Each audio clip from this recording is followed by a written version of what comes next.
humanities seem to be worse off as a result of the budget cuts? Yeah, I think we should answer that. Let me have the provost about that specific question, okay? So I'm Michael. Is this? Yeah, I think you can talk on. Can you hear me? So I'm Michael Gauss from the provost. Actually, the budget cuts that were distributed on the campus in each of the last 2 years, very harmful, very unfortunate. Academic units received a proportionally smaller share of those budget reductions that support units did. And on average, each school received the same budget reduction. There was about a 1% difference between the schools in terms of the reduction they had. So the humanities did not receive a disproportionate budget. Great. Hello. So, as you should be aware, graduate students teach an awful lot of the classes on this campus. They do an awful lot of the discussion sections, they grade the papers, they create the research. They are in the labs every day and every night working hard to make sure that we create new knowledge and that we educate our undergraduates. Your Blue and Gold programs only applies to undergraduates, while graduate funding is being cut left and right. What are you going to do about that to maintain our graduate student base? First, let me say that the graduate student contribution to the university is tremendous, and we appreciate that very much. And the provost will address your question.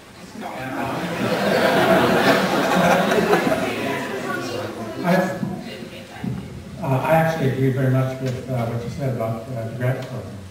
Couldn't agree with it more.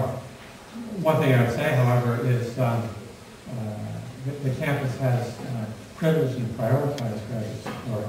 So in each of the last 2 years, the budget group took the entire graduate program off of the table before the reductions were made.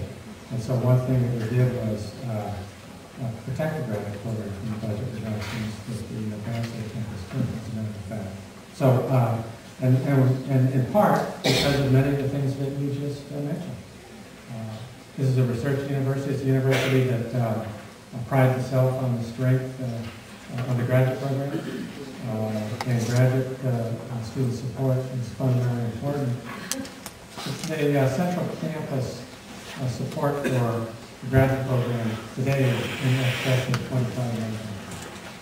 I have a follow-up question, if you don't mind. Go ahead. So, yes, you protected the graduate block, but by raising fees, that meant that there was less money to go around, so the students were cut anyhow. So how are you going to? Just maintaining the graduate block in the face of rising fees does not protect graduate students on this campus. How are you going to address that?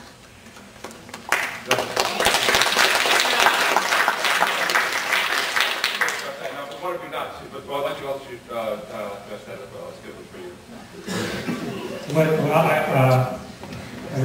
we would love to address it, because we would love to actually not have a cut from the state. Part of the hardship that the state cuts provides is it actually gives us less resources.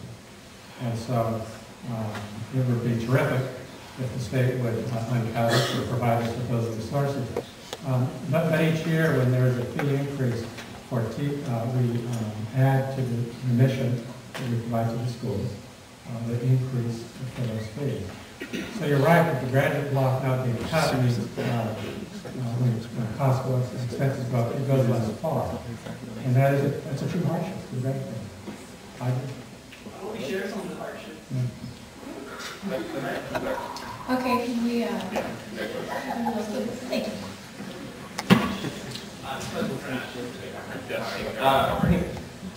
So on many occasions, including this one, you've advocated for us to write our senators and our legislators and things like that. However, when we were writing you and signing petitions and asking to meet with you in appointments, you were kind of more elusive than Santa Claus. And so I was just wondering, like, in dealing with us as students that are lower in on the power scale, in dealing with us, you were elusive. And once we became more militant and we had protests and rallies and things like that, you finally agreed to come and have this open forum with us. So I was wondering, in your dealings with us, how has that changed your dealings with Sacramento? So let me just talk about what Ryan said.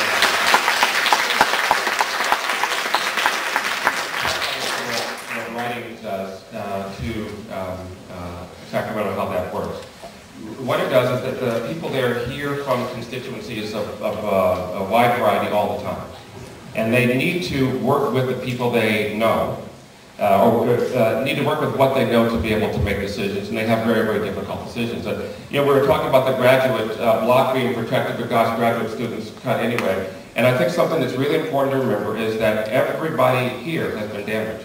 So there's no one here who's at the position that they wish to be in, or in the position they were in a year ago. It's been damaged all the way around.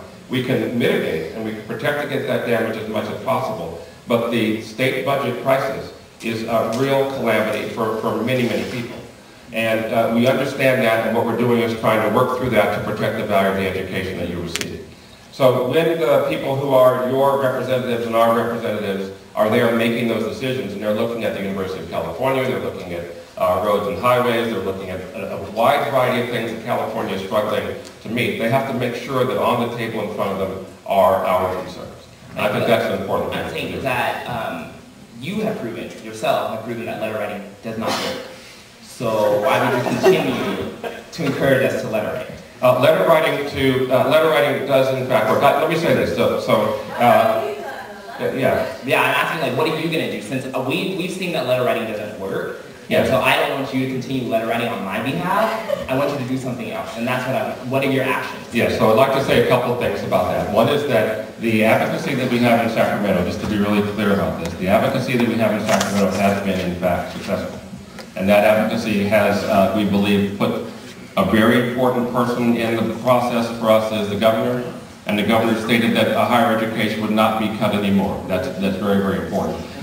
This is not a good forum to talk about. I've been doing this for many, many years, as you know, and have been in Sacramento many, many times and created many, many programs which we're happy to detail and continue to do those things. I'll be there, in fact, week after next and do that again. I've met with over 50 legislators. I've testified before both houses of Congress and 25 times before the state legislature, and I will say that those programs have worked quite well, and we're happy to inform you of those. Tonight, what we're here to do is to talk about collaboration between us in helping to protect the educational value for you in the future. And the way that we can do that you can help me to do a better job of protecting the future of your education, is to make sure that the people who represent us there hear from you as well as hearing from me. Thank you.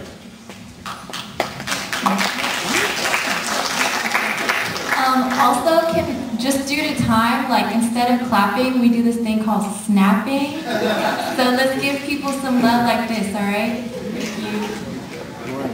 President Udall's catchphrase is mediocrity is not an option, and he claims that pay cuts for top-level administrators would send valuable individuals away from the UC system. This is one of the justifications for balancing the budget on the back of students and workers. And since you keep diverting questions to other people in the audience, let me ask you this question.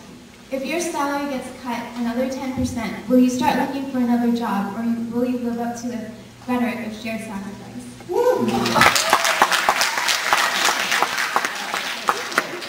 I understand that question very well, and this has been unpleasant for everyone, I have to admit that. And we're all clear about that. And one of the things that we need to make sure that we do is we need to focus the solution on where the problems are. Because solutions that don't address the problems then don't really move us any further. So what we've done, I'll say, is the first thing we did here is that the senior leadership took a voluntary pay cut before anyone else, and then took the largest pay cut. And that's fine. What I want to tell you, though, is because senior management group salaries are about 0.1% of the budget, cutting senior management group salaries is something that allows us to share in the sacrifices does not solve the problem. Is it true that our salary, that the leadership salaries at the University of California are lower than those in peer institutions across the country? That's absolutely true. And do we struggle every time we have to hire a leader to come and help take us forward? That's absolutely true. We struggle all the time. People don't look at us. And so what we need to do is to really address a problem that will lead to a solution. And the problem that leads to a solution is to make sure that the university is protected in the state budget. That's 1,000 times larger and 1,000 times more important than trimming further the salaries of a few people so they're even further behind the average for the country. Next. Hello, Chancellor. More on what Ryan was asking about.